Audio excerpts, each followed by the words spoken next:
We made it through the eclipse, so now that leaves us with the aftermath. A lot of energy was activated for Pisces, but that doesn't mean that Pisces energy will act alone. When looking at any transit, it's very important to see the planets that are going to be in that house and that sign, and for this eclipse, Saturn and Neptune were both very prominent. However, it's very important to look at the houses that the area in question, trine, squares, sextiles, whatever it is, so you can see the full picture of what's going to happen or what has already happened. Right now we actually have the two malefics trining each other via sign. Mars is in Cancer, Saturn is in Pisces. I pulled up this chart for September 29 because that's when Mars and Saturn trine each other via degree at 14 degrees.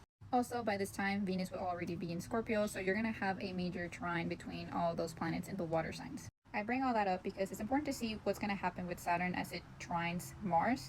Think of all the new opportunities that have appeared out of nowhere with this eclipse in Pisces. Eclipses love to shake things up, and when it comes to Pisces, it's almost like the dreams that you had, all the illusions that you had, have been taken down and have been dismantled. With the help of Saturn, it's easier to see reality and it's easier to see through all the BS, especially if people put you through all that. Think about all the uncanny opportunities or the uncanny changes that have happened around the eclipse season and move forward with the energy knowing what you know now. Move with that energy into the Mars-Saturn trine. Saturn and Mars in a trine aspect create a very effective execution process. Things get done with a lot more diligence, a lot more structure, and a lot more drive. You suddenly have the structure and the drive to make anything happen.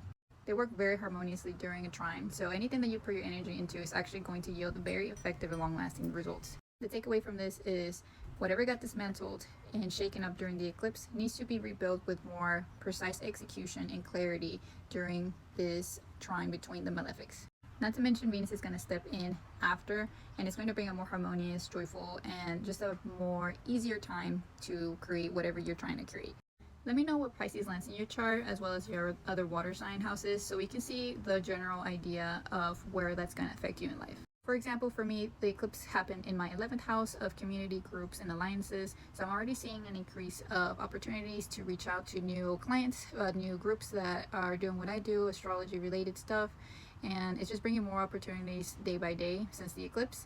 So that means Mars is transiting through my 3rd house of Cancer, and we'll see all those topics being activated for me as well.